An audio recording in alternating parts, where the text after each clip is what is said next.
Hey nerds, welcome back to my channel. Today I'm going to be talking about my favorite movies from my childhood. I have been wanting to do this video for a very long time and I'm so excited that I finally get to do it. But before we get into that, I just want to thank you for being here. I really appreciate it. Now let's get into this. Okay, so I have this video divided into categories because I have a lot of favorite childhood movies and some of them did not make a list because if I put all of my favorite childhood movies on this one list, we were going to be here for like an hour. There's a Disney category, a Dreamworks category, and a category labeled other. You know, different production companies or something like that. I don't know, but you know what the idea is. So I'm gonna go down the list of the movies, and then after I talk about each movie, I'll say my favorite line from said movie. So here we go. Let's go down memory lane. So starting with the Disney category, we have The Lion King. Now, I don't know if I've said this on the channel. I probably have, maybe once, but The Lion King is my favorite movie of all time. Favorite Disney movie of all time as well. This is the first movie I remember watching, and my parents will tell you the minute they introduced me to it, it was a huge mistake because I would watch it every day, day in and day out. And I would watch it until the DVD scratched up, until the VHS tape didn't work anymore. Like, it was bad. And being an adult still, like, that is my favorite movie. I know that movie word for word, line for line, song for song, bar for bar, okay? I don't know. There's something about The Lion King, the art style, the story, which is loosely based off of Hamlet, if you didn't know, and the music. And then the chemistry between the characters. I know they're cartoons, but come on. Like, it's just, every time I watch it, it's good to me. I don't know. And then this movie has raised me, so it holds a very special place in my heart. Now, being that this is my favorite movie, I have a lot of favorite lines. So I'm gonna have to pick one. No, I'll go ahead and pick two. So my first one is when they're about to like cause a diversion and they went back to Pride Rock, all four of them, and Timon goes, "What do you want me to do, dress and drag and do the hula?" What do you want me to do, dress and drag and do the hula? Wow! Then my other favorite one as of right now is at the very beginning when, you know, Zazu and Scar going back and forth, and then Scar goes, "Ooh, I quiver with fear." I quiver with fear. I don't know why, but it's funny to me. That's it. Okay, what's next? Oh, I should have known.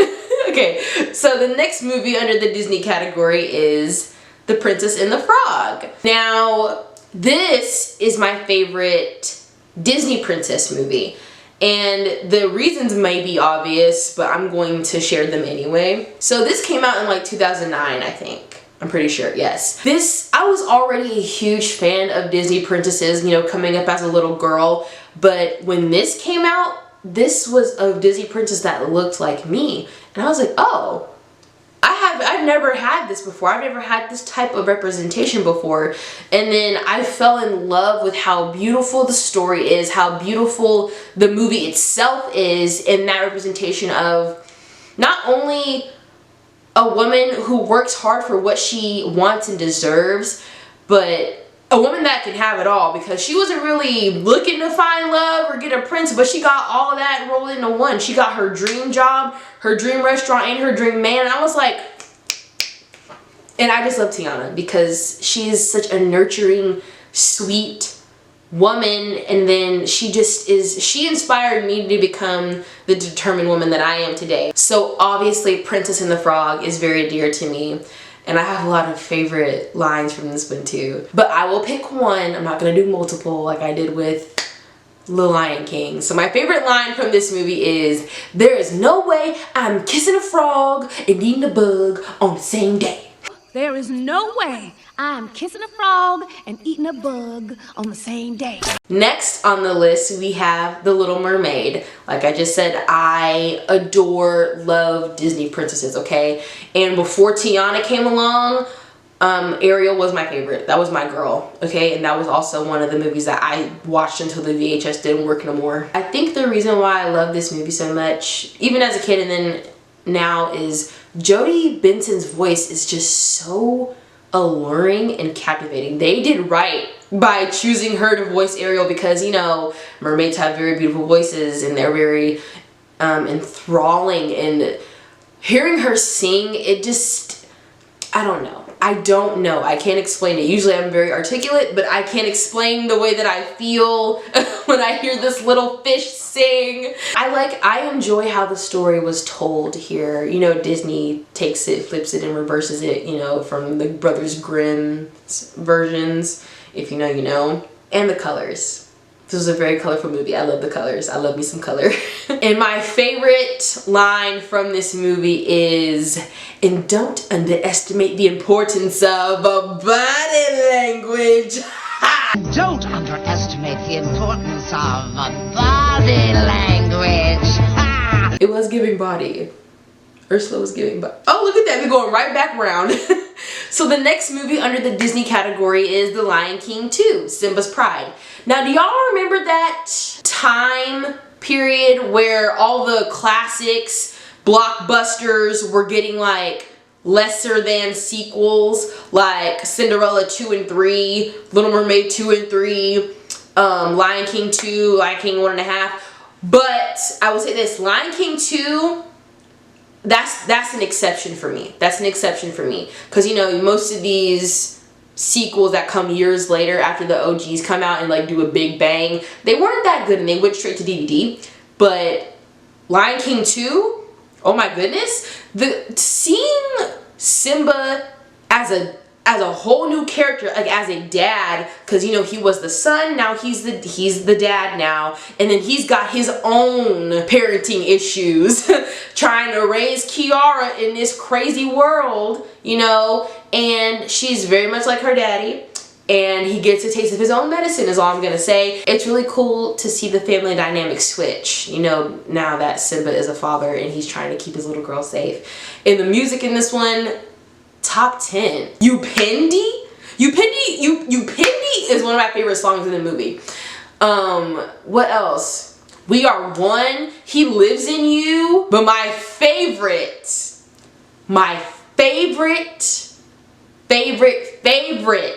song in this movie is He's Not One of Us, or what is it called? Not One of Us, whatever it's called. The song that was being sung when Coco was getting exiled.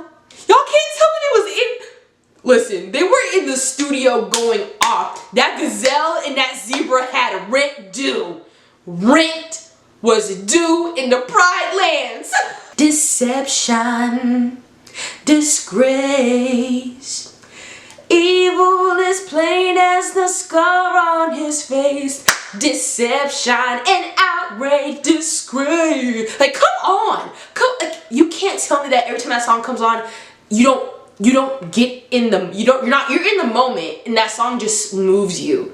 But let me calm down. I didn't mean to get excited. I just love that song. Now, my favorite line from this one is kind of strange, but I don't care. So if you've seen the movie, you know. So when they're about to start, they finna start throwing hands, throwing paws, right? So you got Zira and Simba facing off, and then you got Nala and Batani. And so Batani started talking that shit. And my favorite line from this movie is, I don't know why, but it just hits. She goes, "Where's your pretty daughter, Nala?" Where's your pretty daughter, Nala? Vitani. And she just said it with so much venom. I was like, oh, she is vile. She's nasty. Why did I like it?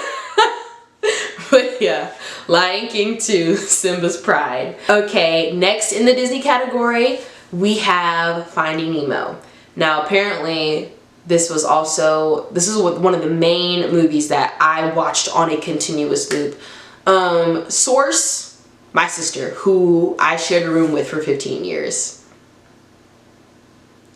Pretty solid source. I feel like all of the reasons that I have for like holding these movies in such a near and dear place are all the same, but this movie is just iconic in its own right.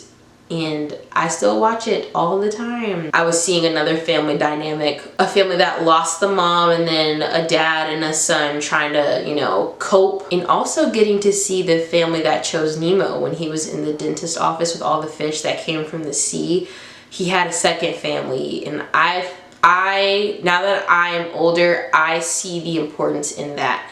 You know, he was miles away from his dad and he was alone and scared, and these fish just took him in as if that was their baby, their cousin, their nephew, their son. And I was like, oh, that is just the stuff of pureness and love. Now this movie is filled with iconic one-liners that everybody knows and loves, but my favorite one is when Dory goes, "His son Bingo, Nemo." His son Bingo, Nemo. This next one, some of y'all don't know about, and it shocks me that some of y'all don't know about this. And I'm like, I don't know how obscure it was when it came out because I wasn't born then, but how did I not know? How did I not know? Okay, this next one in the Disney category, a Goofy movie. Now, people usually know an extreme Goofy movie, but that one was the sequel, but no one really knows about the original. I'm like, how do y'all know about an extremely Goofy movie but not the OG Goofy? But whatever. Whenever I would watch this movie as a kid, I would only watch it during the summertime because this movie made me feel like it was summer. And then especially I had this ritual, this annual ritual where I would come home from school on the last day and pop in a Goofy movie because it takes place on the last day of school, beginning of summer vacation.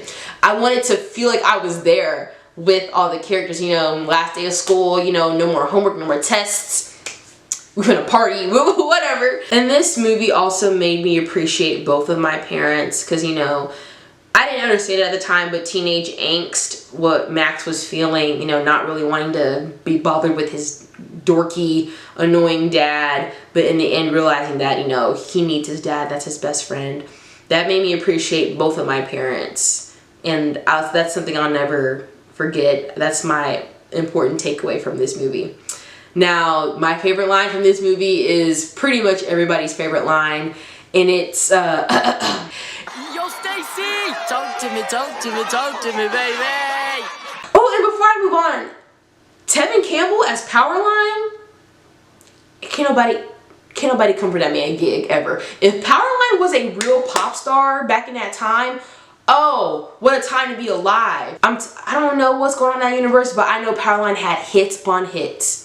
Stand Out, Eye to Eye, excuse the hell out of me. This dude got hits. Okay, so this next one, I know some of y'all don't know nothing about this one right here, okay? The next movie under the Disney category is called Oliver and Company. Now this came out in the late 80s. And I only found out about this because of my grandma. She gave us a whole bunch of VHS tapes that were Disney movies, and that's how I found out about it. Oliver and Company, I think it's a play on Oliver Twist, the classic story about the orphan child. The reason I love this movie is just simple. It's just a very heartwarming story of, like, again, in terms of family, finding a family that you choose. You know what I mean? Seeing that bond between the main character Oliver and Dodger, basically that is his child. Look, I will sit on this hill. I would die on this hill. If y'all seen it, y'all know. Rita and Dodger are Oliver's parents. You can't convince me otherwise. You can't convince me otherwise. Especially when that one scene when everybody was asleep, right, in the hideout, and Oliver jumped down from Finnegan's lap to go cuddle up next to Dodger, and then when Dodger found him and he was just like, okay, I was like, ah! Every time now that I'm older, that scene made me cry when I was a kid, but especially now I'm like, oh my god. Yeah, but this story is just so heartwarming. It's a good one. If you haven't seen it, I highly recommend that you watch Oliver and Company. It's a good story. Now, warning, the beginning is very sad because, you know, Disney movies have to make you cry before they make you laugh and smile. So, yeah. Now, my favorite line from this one is kind of weird, but I like it because of the way it was delivered. So, my favorite line, so y'all, those of you who've seen it, so y'all know when Sykes comes by to collect from Finnegan and he sends DeSoto and Roscoe downstairs to, like, you know, mess with the other dogs and stuff. And after Francis is done roasting DeSoto, he goes, "Hey, you got something to say to me, fat boy?" Hey, you got something to say to me, fat boy? Like, why? That's not supposed to be funny, but it was funny to me. But yes, highly recommend Oliver and Company. The music is good too. And then our queen, Bette Midler, is in it. She's like this bougie ass, rich blue poodle. Like, it has Bette Midler in it, y'all. Go watch the movie. So the next movie under the Disney category is The Nightmare Before Christmas. Now as a child, being that I was like a wuss scaredy cat in my early years, I really didn't like that scary stuff. This was my precursor into like the spooky scary stuff, and that was my first introduction to like stop motion, claymation, whatever animation style this movie is. That was my first time seeing something like it. So I was like, oh, what's this? What's this? You know what I mean? Like, that's how I was. I was just like Jack when he was in Christmas Town. The score in this one, not even like the music, the score by itself, Danny Elfman did what he had to do, okay? And then being that Halloween has been my favorite holiday since I was a little girl, this was a ritual that, you know, I would watch this with my parents. Even my mom didn't really like this one because it was too scary for her, but it holds a place in my heart because I've been doing that since I was a kid, and I still do it now as an adult. I watch it during spooky season and Christmas season interchangeably. Now my favorite line from this one, you know when Oogie Boogie has Sandy Claus in the lair, and Santa goes, "What are you gonna do?" And then Oogie Boogie goes, "I'm gonna do the best I can." What are you going to do? I'm gonna do the best I can. That's like, it's the delivery. It's the delivery. Oh, rest in peace to the person who voiced Oogie Boogie. He passed last week, I think. Rest in peace to him. Oh, okay. This next one was also an after school special daily. The next movie in the Disney category is Chicken Little. Now, there was a lot going on in this movie. There was a lot going on. The main plot being that, you know, there's aliens coming and stuff. I identified with Chicken Little a lot as a little girl because, you know, being a child and not getting across to adults when you really need to say something important, or you want to be seen, you want to be acknowledged, being an outcast, being bullied. I really related to that little chicken. And then this is just comedy gold. Like, there are so many funny parts in this movie that still make me laugh, you know, as an adult. Especially the ending credits when everyone's like on the mic talking about some "Don't Go Breaking My Heart." Like, their rendition was fabulous. That's one of my favorite parts. But my favorite quote or favorite line from this movie is at the very end when the aliens give Foxy back, and her and Runt are like, "Lollipop, lollipop," and then the alien goes, "Scary." Lollipop, lollipop. Scary. This next one, oh girl. Okay, I go so hard for this next movie. So the next movie in the Disney category for my favorite movies from my childhood is The Incredibles. I go so hard for this movie for one reason alone. Helen Parr. Not only is she that girl, but her voice actor, I don't know her name, I'll put it like somewhere on the screen, but her voice actor did what she had to do. It's one thing to like act in a live action movie and, you know, using your face and your body and your voice to portray a character, but doing so through voice acting, that is so much harder, I imagine, to convey those emotions and that conviction. Top two examples, right? Number one, when Bob came home from bowling and they were arguing, why did I feel like I was in the middle of it? Why did I feel like a bystander? Her voice actor is amazing. And then when they were on the plane and Syndrome was sending the missiles to come take them down, the urgency and fear that the voice actress portrayed through Helen, you have to be skilled to do that. You have to be so incredibly talented to portray that through a cartoon character, and she did just that. I hope she won an Emmy or an Oscar for that because she deserved it. Now my favorite quote comes from Helen Parr, okay? It's from the scene when her and Bob are arguing and she goes, "This is not about you!" It'd be great! This is not about you! I was like, tell him. Set him straight right now. Sorry, I was reading. Alright, last movie in the Disney category. There are so much more, but that list would have been like, it's basically all of them. I don't have time. So, last movie in the Disney category is The Emperor's New Groove. Now, this was like, you know, coming into like the early 2000s and stuff. But, again, sole reason why I love this movie so much. Eartha Kitt. Love her as a cartoon, love her as a live action breathing Eartha Kitt. Like, I love that woman. May she rest in ever living peace. Same thing with Helen's voice actor in The Incredibles. I cannot imagine anyone else playing Yzma. Like, that is Eartha Kitt. Eartha Kitt is Yzma. Now, this line, my favorite line from the movie is really weird. But at the very end where Yzma got turned into a cat, and then she goes, and then I'm going to kill you. And then she does that little cackle, that little raspy cackle. Little raspy cackle she does. It's hilarious to me. Once I turn back into my beautiful self, I'm going to kill you. And as a kid, this was my first time seeing Incan culture. You know, this was before social studies started teaching us about the Mayans and the Incans and all that stuff like that. Now, as a kid, I was thinking, I didn't know what it was called, obviously. I was like, so this is like a mixture between Egyptian and Mexican culture. That's what it looked like. That's how I described it as a kid. But this is my first time seeing any type of portrayal of Incan culture, which is so beautiful. And my favorite part of like looking at this movie is seeing all the women wear really big earrings. Yeah. Okay, we are out of the Disney category. I know that took a while. I'm sorry. Alright, now moving on to the Dreamworks category. Rolling in, starting off the list, we have the entire Shrek franchise. Not just the one. Not two, not three, not four alone. All of them. All of them. Honestly, I could make a video alone on the Shrek franchise. Let me know if y'all want that, by the way. Because if y'all do, I'll make the video. I grew up on Shrek. Like, I was watching Shrek with my uncles and we was all in there cackling together, one big happy family. Being able to experience the growth of the franchise in real time, you just had to be there. You had to be there. Especially my generation, my age group, you had to be there. Shrek is iconic and legendary in its own right.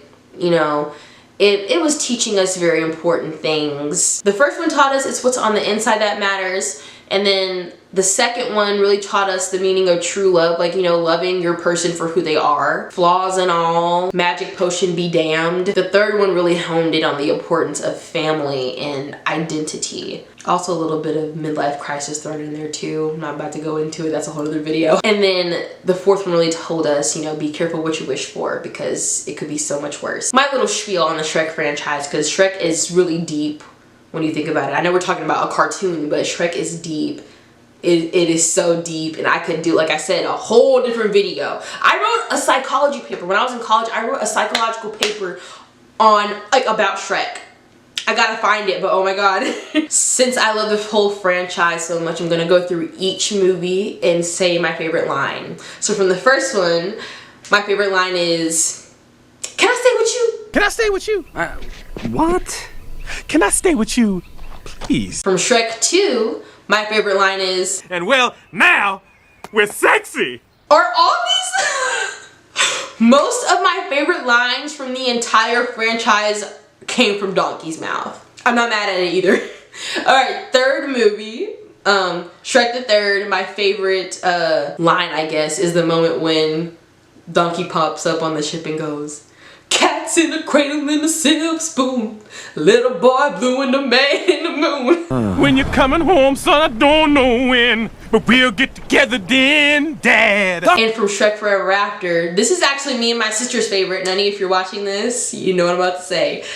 My favorite line from this movie is, Trust me, Fiona, y'all are gonna be really hungry after this ambush, okay? Go and finish your little speech. like he was so sassy with it.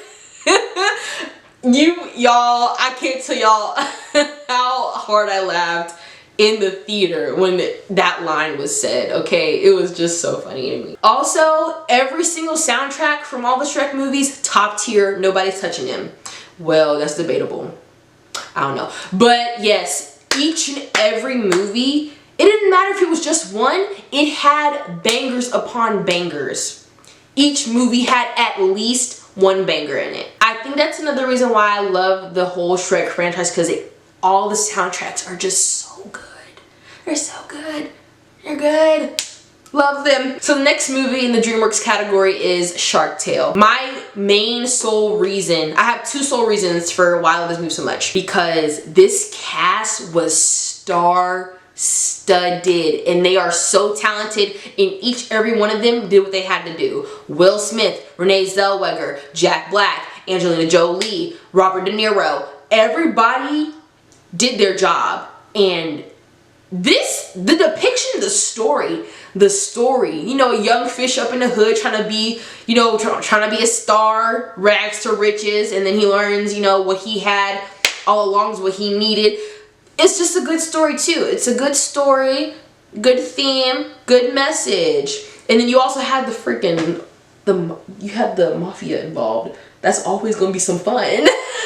Now, even though it's very stereotypical, you know, when you have Italian characters in a movie, whether it's animated or live action, you did have like the mafioso Godfather type of bits, but this one did it in a funny way. It's a cartoon. It was okay. And then my other sole reason for this, just like Shrek, soundtrack, no skips, from start to finish. Soundtrack, no skips. I think Timbaland was producing some of the music on this. I could be wrong, but if he was, that's why the soundtrack was banging. Timbaland was in there in the studio cooking like he always does, but that's besides the point. Now, I have a lot of favorite lines from this one too, but I just recently watched this like 2 weeks ago because it's on Netflix right now. And my favorite one is when Angie goes, I swear, sometimes I want to take your big dummy head and just... Ooh, girl, she was mad at him. Oh, I forgot this was on here. Okay, so this next movie on the Dreamworks category is Madagascar, the OG one. Just like Shark Tale, star-studded cast, and they all did what they had to do. This one had many recognizable famous scenes and lines from it. We all love I Like to Move It, Move It. They was in there throwing ass, having a good time, jumping off the walls and stuff. You know what you know. And then Alex had his redemption arc in the 3rd act. You know how it goes. So my favorite... I'm laughing because I can hear it in my head before I say it. So my favorite line from this movie is when the lemur starts screaming, "The Fusa! The Fusa are attacking!" And eaten by the dreaded Fusa. The Fusa! The Fusa are attacking! I don't know who the voice actor that had to scream that line. Kudos, because oh my god. The Fusa! The Fusa! Alright, this next one is a very, very popular one in my generation. We have Cat in the Hat live action with Mike Myers in it. And our queen of our childhood, Dakota Fanning. If you don't like Dakota Fanning, or you don't know who she is, she's only the queen of our childhoods. Like she was everywhere. She was booked and busy. She was that girl. But anyway, I had always loved the story from Dr. Seuss as a child reading it. And then when I found out that this was like a live action, like they made a real Cat in the Hat, I said, oh, I gotta see what this is about. At my big ass age, some of this stuff is still very funny. Like the part where he was singing the song and he was like, you know, shaking his... he was getting it. I think this movie did a very great job of adapting, you know, the book. It had like the really whimsical, kooky, you know, strange imagery of Whoville or wherever they were at. You know, the swirly trees, the really eccentric maximalist decorations in the houses, you know, the hair, the costumes. It's just it's nice to look at. It's so fun to look at and watch. Like I could watch it on mute and it's just so fun to watch. And of course, Mike Myers, he did his thing as he always does. My favorite line from this one is during the song Fun, and he takes a pause and he goes, 17 of your mother's rules. City Morgue! dog! Okay, that is the last of the DreamWorks movies. Now we're gonna get into the other category. Now these are movies that aren't from the big two production companies, Disney and or DreamWorks, so you know, other stuff. Alright, starting off this list we have The Chipmunk Adventure. I found this on the internet when I was, what, 9 or something, 10? You know, unsupervised internet perusing. You just go places. And in this movie, if you haven't seen it, so the Chipmunks and the Chipettes enter this competition for these two rich people to basically do their chores for them. But they are racing around the world to see who can deliver the most dolls, and whoever makes it back to America first wins some big cash money because people are like rich. But that's the premise. That is the premise of the movie. I'm not about to get into details. All I'm gonna say is the art style is very nostalgic and it definitely shows its age, which is a good thing. So now that I'm an adult and I watched it a month ago, I did not realize how problematic it is. It is very problematic. If you haven't seen it, go watch it, but I warn you, it is very problematic. And this came out in the 80s. I don't want to say it was a different time, but they really... some of that stuff, y'all.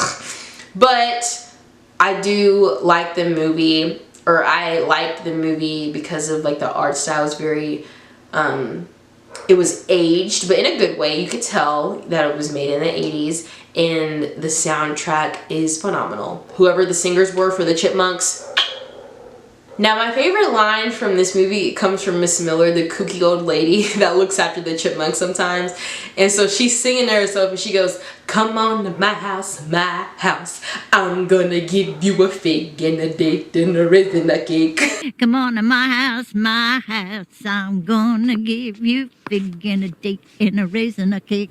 She was having so much fun by herself. So this next one, this is also one that is very near and dear. All of these are near and dear, but this one especially.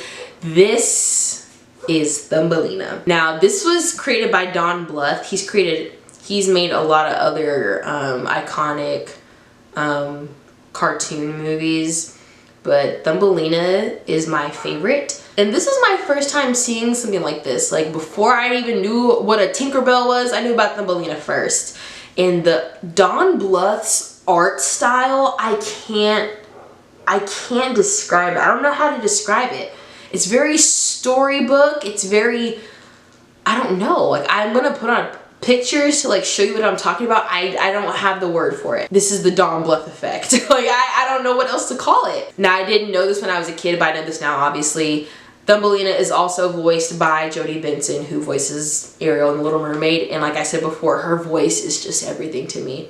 Like, it don't take much. It's Jodie Benson.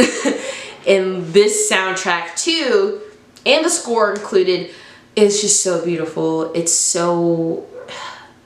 I want to go to the Vale of the Fairies still. Now, my favorite line from this movie comes from Zero. He is a dog and he talks.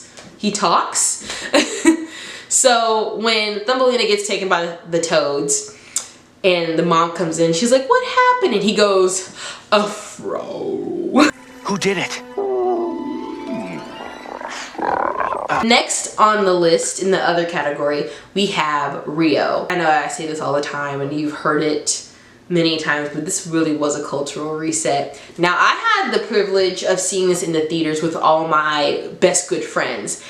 And it is always an experience to go see a really good movie with your best good friends, which I did. Where were we? Cinemax? Oh yeah, in a Cinemax. Girl, back then in 2011 or whenever this came out, oh! This is very similar to Shark Tale and Shrek. Star-studded cast and amazing, phenomenal, fire soundtrack. Soundtrack for Rio, no skips. Especially Hot Wing, oh. Y'all know y'all love Hot Wings still to this day. Don't try and play me. Just because you grown, you can't like Hot Wing no more. Whatever. I also really love Blue and Jules' development, like individually and as like a pair. I love that always. My favorite line from this movie comes from Pedro, voiced by will.i.am, and they were explaining to Blue how Jules got kidnapped by Nigel, and my favorite line is when he goes, "Psh, psh, I ain't your princess, leave me alone." I ain't your princess, leave me alone. And I was like, what? Because he was so into it, describing it like That's how I tell stories. Like, and he was going detail for detail. Now we're getting into a subcategory in the other. Brats. Now, my older sister, Dunny, if you're watching this, I'm addressing you again, hi. She was the biggest Bratz fan that I ever knew. And of course, being the little sister, I wanted to do everything that she wanted to do. So if she was watching Bratz, so was I. Now I have three favorite Bratz movies, and they had quite a few. They had a lot. I love Bratz because of the diversity, and I found a little bit of myself within each character, even though only one of them looked like me. I saw Sasha as, oh my god, that looks like me. And she, you know, she is very outspoken and she goes for what she wants, and I love that about Sasha.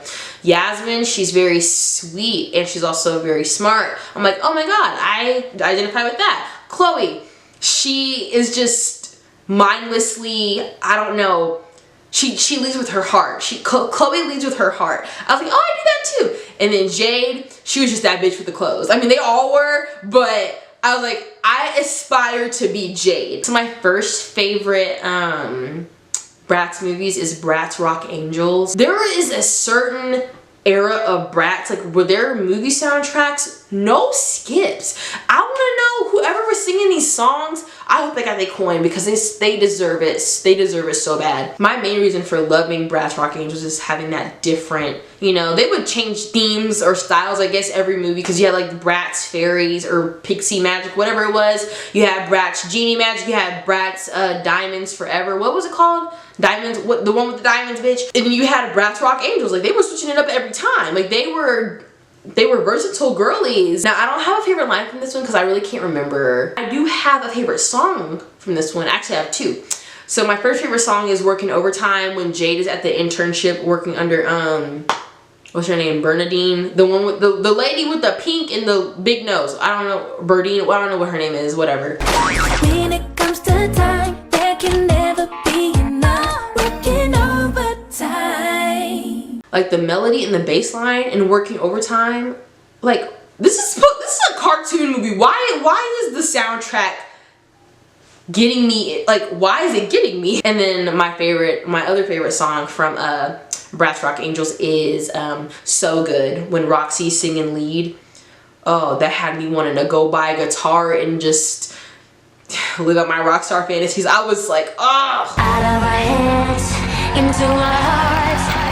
Rock Angels, ready to start, and it's so good. Then my second favorite Bratz movie is Bratz Genie Magic. I love the aesthetic change, even though it was along the lines of cultural appropriation. Kind of was, don't lie. But the movie was good. I watched that one not too long ago as well. And then my favorite line, I have a favorite line from this one, was when they were all arguing over their wish. They were like, Matt, shelter, A, DJ. Shelter, DJ, Matt. A, shelter, A, DJ, Matt. And then this was like one of the last Bratz movies that came out. I think it came out in 2012. It's called Bratz Girls Really Rock. Now, some people have said this is a lackluster Bratz movie, but I love it. I don't know. I got it as a gift for my 10th birthday, and like the movie, the DVD, and I just fell in love with it because I'd always loved the Bratz, and then this, I was like, I don't have a favorite line from this one, but anytime the characters were roasting the villain in the story, Madame Davidov, or whatever her name is, Madame Davidov, yeah, anytime they was roasting her, that was my favorite part. Not look like a happy camper. How could she with that tight bun in her hair? Come on. Madame Le Tight Bun isn't around. Madame Le Tight Bun lied and told me you refused to do her choreography. Now, granted, this soundtrack wasn't as great in top tier as the past Bratz movies, but they had a couple of bangers in there that I still enjoy to this day, so yeah. So next in the other category, we have Bring It On, All or Nothing. Now, I'm gonna be honest, before I get into this, I really didn't gravitate to the OG Bring It On. I know that was the one that started it all off, and that was, you know, the most famous one, but there are two Bring It On movies that I grew up on and I still love to this day, even though that, yes, they would not fly in today's standards with some stuff, but hey, what are you going to do? Bring It On All or Nothing, this had me wanting to like be a character in this movie so bad. Like I enjoyed all the characters, even the shitty ones. I love me a good villain, and Winnie did her big one as the villain, and then I just love all the characters. Like even though some of them were a little stereotypical and a little one-dimensional, this, I just can't explain the love that I have for this movie. And then this was something that you would talk about at school, and then this was a topic at school for weeks. We would be singing Shabuya Roll Call every day at lunch for like 3 weeks straight. Now my favorite line from this movie is when Brittany's leaving the auditions, and then Camille goes, Hey, Barbie. It's Brittany. Whoever. Now the next one is also a Bring It On movie, and this one, a lot of people don't like this one, but this one was my favorite one of all time, mostly because of the soundtrack. And then I love the two main characters so much. I don't know what it was about them, but I thought they were the it girls back then. But Bring It On and In It to Win It, that was my favorite one of all time. I think if I had to think about it, I would probably place it over All or Nothing. Don't come for me. And then also I had a crush on Penn, the guy who played Penn. So, hey, it started early on because I had a crush on him when he was in Boys in Motion on That's So Raven. So it started really early. I had a little bit of history with him already. But the soundtrack and Bring It On, In It to Win It, no skips. And Ashley Tisdale. Now, you want to talk about it girls of our generation, of our childhood, y'all don't trip. Y'all know Ashley Tisdale was our queen as well. She had 2 of her songs in this movie, those of which I still play to this day. Like, Be Good to Me and He Said, She Said. These are the type of songs that make me resent not being older in the early 2000s, because if that was on in the club and I was old enough to be in the club, oh. And now I have a lot of favorite lines from this one, but my favorite, I'll say my favorite scene and favorite line. I'll pick one. So I love the beach cheer off. I love the cheer offs, okay? And my favorite line is when the sharks go, With no rhythm and with no sass, all of you can kiss our ass. They ate that up. They ate them up with that. They really did. Now the next movie on this list is Spiderwick Chronicles.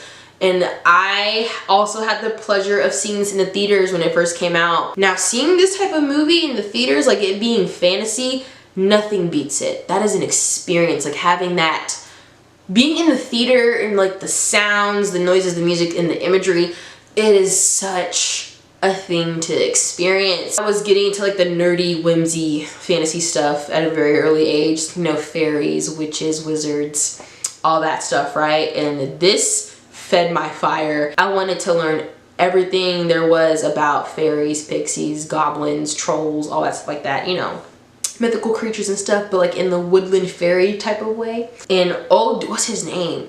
What is his name? He was big in our childhoods too, but what? Oh boy, that's in this movie that plays 2 people, by the way. I can't remember, but he did so good. He did amazing in this role. He had to play 2 distinct twin brothers, which he did very well. And my favorite line from this one is coming from the twin brother, I'm a pacifist. Simon, get her! I'm a pacifist. Oh, okay, so this one felt like a fever dream to me. I'm not gonna lie. This next one on the other category is Barnyard. Now, not the show. Some of y'all only know about the show. Y'all don't know about the movie, which I find crazy. This soundtrack was good too, I'm not gonna lie. And there was something, I don't know what it was about this movie that made it so different. Like, I've seen talking animals before, but the way that these animals, I think it was like the grown talking animals. Like, these were adults doing adult shit, but they were animals. I think that was what made it different. I don't know. But the ending is my favorite part, when Otis finally decides to step up and become a man, and he's there for his family at the end of the day. And oh, and then Bobby McFerrin's song at the end. I am a huge fan of Bobby McFerrin. And that song that added into the soundtrack, sorry, I don't want to scream. I didn't mean to scream. It just tied the whole scene together. Like, I can now imagine another song being used in that scene but that one. I don't have a favorite line from this one.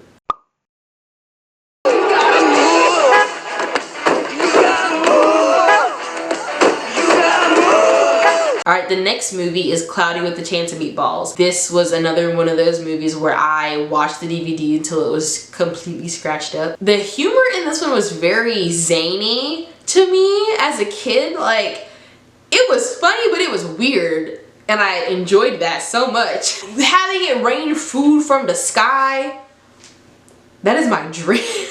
That is my dream. My favorite line from this movie, I think this is everybody's favorite, or it's some people's favorite, is Flintlock Wood. Flintlock Wood! Just a second.